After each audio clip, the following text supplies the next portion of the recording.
Rien ne se crée, rien ne se perd, tout se transforme. Ce que nous appelons économie, je l'ai dit, est précisément la négation de l'économie. Jamais l'humanité n'a été aussi dissipatrice que sous ce prétexte des ressources et des biens nécessaires à sa survie. Le principe d'entropie n'a jamais été aussi triomphant.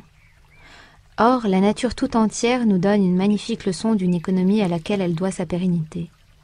Le fameux « rien ne se crée, rien ne se perd, tout se transforme » de Lavoisier met en évidence que la nature n'a pas de poubelle.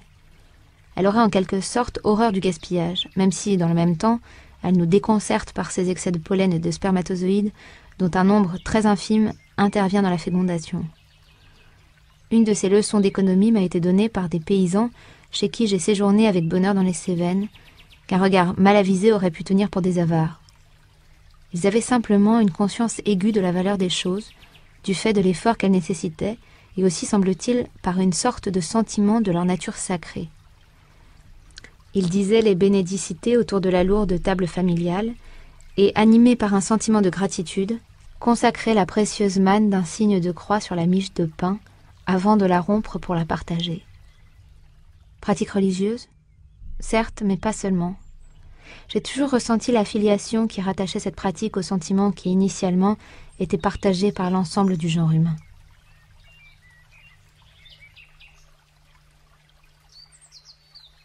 Les paysans cévenols. Ouvrier agricole en Ardèche, j'ai donc eu la chance de partager un peu de ma vie avec des paysans des Cévennes, auxquels je garde au fond de ma mémoire un fort attachement et une grande affection. Comment oublier le vieux Froment qui, malgré ses 85 ans, ou peut-être à cause de son âge, gardait la cadence. Tôt levé, un petit déjeuner frugal, et il m'entraînait vers ses chantiers pour lui servir de manœuvre, pour relever les murs effondrés qui retenaient la terre plantée de vignes. Un peu sourd, la mémoire un peu défaillante, il fut pour moi comme un père spirituel sans autre enseignement ou précepte qu'un labeur tranquille, où chaque geste évoquait dans sa précision un rituel millénaire. Je n'ai jamais vu, au nord comme au sud, courir un authentique paysan, et s'il est contraint de le faire, il le fait gauchement. J'ai vu à l'occasion d'une vendange les yeux bleus interloqués du vieux Froment, lorsque se courbant pour ramasser des graines tombées au sol, il s'attira la mauvaise humeur de son gendre, exploitant agricole, qui lui enjoignait d'aller plus vite, car ramasser ces graines était du temps perdu, non rentable. Le ronflement et les odeurs d'échappement du tracteur, tirant la remorque à vendange, nous rappelaient d'ailleurs que le temps bucolique était révolu. Les travaux des champs allaient désormais rejoindre la transe industrielle. La terre ne devait plus produire de la nourriture, mais cracher de l'argent.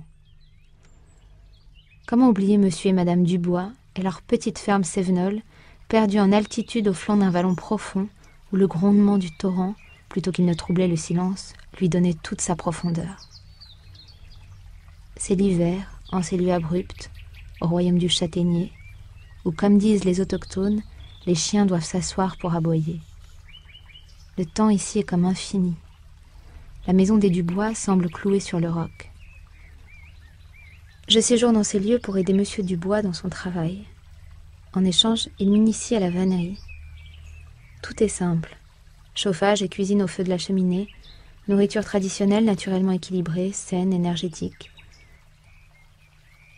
La nuit tombée, des voisins surgis des ténèbres environnantes arrivent, une bûche de contribution au feu sous le bras, pour veiller ensemble, savourer des châtaignes rôties, deviser autour des flammes, échanger des nouvelles et confectionner des objets en paille de seigle utiles à la vie quotidienne. Tard dans la nuit, les convives repartis, chacun rejoint sa chambre glaciale, bassine son lit et se glisse entre un matelas de laine bien garni et un gros édredon de plumes, dont l'opulence et la légèreté se conjuguent pour offrir un confort inégalable. C'est l'une des plus belles expériences de sobriété heureuse, au cœur même d'une nation qui, avec ses 30 glorieuses, exaltait la consommation comme art d'exister, ce que le malaise de 1968 tentera de remettre en question. Je me souviens aussi de ces artisans qui exerçaient encore leur métier en toute tranquillité.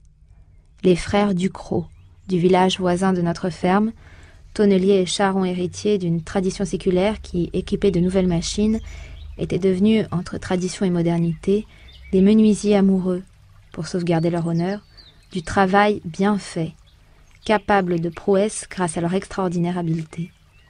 Ces petits ateliers de mécanique où les ouvriers semblaient constituer une confrérie familiale et tant d'autres. Avec la modernité, la grande distribution, l'industrie lourde, la centralisation, le transport et les planifications technocratiques qui se targuent de tant de rationalité se sont coalisés pour saper les fondements d'un ordre séculaire à échelle humaine, rassemblant tant de talents et offrant de si beaux espaces de créativité au profit d'un système monstrueux qui nous gère et nous digère sans autre finalité que servir une plutocratie aveugle, cruelle et stupide.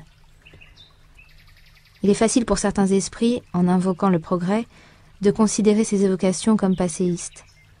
Les impasses dans lesquelles le monde contemporain va de plus en plus se trouver l'obligeront cependant à réhabiliter bon nombre de pratiques du passé.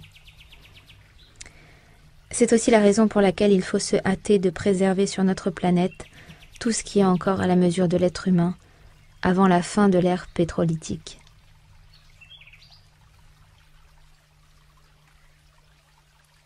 Une sagesse ancestrale. Lorsque j'essaie d'aller au plus profond de cette question de la sobriété, s'éveille en moi la sensation que semblent avoir eu les êtres premiers qui proclamaient que rien ne leur appartenait. Que dire de ces peuples qui, malgré l'abondance, restent modérés? Le peuple Sioux, que j'affectionne particulièrement sans savoir vraiment pourquoi, lors des grandes chasses de buffles abondants, ou même surabondants, n'en prélevait que le nombre qui leur permettait de vivre. Rien des animaux sacrifiés ne doit être dilapidé, tout gaspillage étant prohibé par la morale sacrée en tant qu'offense à la nature et aux principes qui l'animent. Et la gratitude à l'égard de la prodigalité de la terre allait de soi. Cette sobriété dans l'abondance est une leçon de noblesse. Songeons au magnifique discours de l'Indien Seattle adressé au président des États-Unis qui lui proposait d'acheter le territoire de son peuple. Le message disait notamment « Je suis un sauvage et je ne connais pas d'autre façon de vivre. J'ai vu 1 millier de bisons pourrissant sur la prairie, abandonnés par l'homme blanc qui les avait abattus d'un train qui passait. » La quasi-totalité des peuples premiers ne tuaient pas sans nécessité vitale. Quant à le faire pour se divertir, c'était chose inconcevable, car c'eût été une profanation au sens strict du terme. Cela revenait à outrager gravement les forces de la vie et l'esprit immanent qui les gouverne. Entre rituels de gratitude et cérémonies de propitiation, le genre humain a malgré tout engendré des êtres qui ont fondé leur mode d'existence sur la modération. Tout en les reliant spirituellement au mystère de la vie, cette tempérance leur donna force, légitimité et légèreté. On peut certes trouver ici ou là des pratiques qui dérogeaient à cette règle, mais elles sont peu nombreuses. La liste est longue en revanche des comportements qui témoignent de la modération, du respect et de la gratitude qui animaient l'esprit de nos ancêtres avant que n'advint la convoitise sans limite à l'égard des magnifiques offrandes de la vie. J'imagine la sensation de liberté que devaient éprouver ces gens-là. Probablement celle de Mohand, petit berger ami de mon enfance, à qui toute notre cité confiait ses chèvres et ses moutons, rassemblés au petit matin en un seul troupeau. Il allait par les sentiers, les pieds nus dans des sandales de cuir brut, son bâton en travers des épaules, une chanson toujours aux lèvres qui se mêlait aux injonctions qu'il adressait aux animaux bêlants, gravissant la grande dune de sable et de rocailles. Envieux jusqu'à la récolte, je contemplais la procession qui un instant se détachait sur le ciel bleu avant de se dissiper derrière la montagne, me laissant à mon chagrin. Car moi, je devais songer à rejoindre l'école, apprendre à lire, à écrire et à compter, pour devenir un savant, comme on ne cessait de me le répéter. Au soleil couchant, le troupeau se profilait de nouveau sur un ciel teinté des rougeurs du crépuscule et dévalait comme un petit torrent les flancs sablés de la montagne, recueillis dans l'immense silence préparant à la sérénité de la nuit. Les animaux s'égayaient pour rejoindre leurs étables, et Mohand, sa tâche accomplie, disparaissait par les ruelles tandis que je devais me consacrer à mes devoirs scolaires. Je ne sais ce qu'est devenu cet ami fleurant le parfum sauvage des pasteurs, à la parole parcimonieuse, au corps vigoureux et au regard aigu des scrutateurs d'espace. Nos chemins ont divergé. Entre tradition millénaire et modernité, je ne sais lequel de nous deux la vie a favorisé, mais une nostalgie tenace et douloureuse m'a longtemps accompagnée sur le chemin de ma vie. Bien souvent, j'ai regretté de n'avoir pas été pasteur libre dans le désert. Mais comment déchiffrer ce que la vie attend de nous? Mektoub, c'était écrit. J'envie encore aujourd'hui mes aïeux nomades, qui parcouraient le grand désert avec leurs troupeaux et leurs dromadaires. Gens évanescents, de partout et de nulle part, ils arpentaient de leurs pieds souples le sol pierreux ou les dunes de sable. Ils allaient, surgissant ou s'évanouissant derrière les vastes horizons de ce gouffre horizontal que représente le grand désert. La frugalité qu'impose leur mode d'existence faisait d'eux des êtres libres. Transporter du superflu condamne à une pesanteur incompatible avec une itinérance incessante sur des espaces infinis. Me revient également l'image de ma grand-mère transformant, par je ne sais quelle magie, en festin, les plantes du désert, quelques poignées de céréales et le peu de lait que lui donnaient 2 chèvres graciles. La demeure n'est qu'une toile vite édifiée sous la voûte céleste, selon les impératifs pastoraux. Tout est simple. Cependant, la liberté n'est pas désinvolture, car la mort peut en être la sanction. Renoncer au superflu met encore plus en évidence le nécessaire et l'indispensable. Ainsi, malheur aux nomades qui, outre la précieuse provende contenue dans les sacs de cuir, oublient la corde et le seau pour puiser l'eau, substance vitale s'il en est en ces contrées torrides, royaume de la soif. Il faut également de quoi allumer le feu, ainsi que des remèdes d'urgence, en particulier contre le venin des reptiles. Il faut bien sûr savoir se déplacer sans erreur d'orientation, guidé par les constellations et les repères intégrés dans une mémoire transmise de génération en génération et impérativement infaillible. Cette culture commune à tous les peuples nomades sur la planète exalte la puissance de la frugalité, et j'avoue éprouver quelque fierté de cet art de mes ancêtres où force, patience, endurance et légèreté se conjuguent. Dans ce monde de la frugalité, l'hospitalité, comme chez tant de peuples traditionnels, est une norme morale et spirituelle. De nombreux visiteurs, de retour de certains pays dits pauvres, témoignent de l'hospitalité que leur ont réservée les habitants.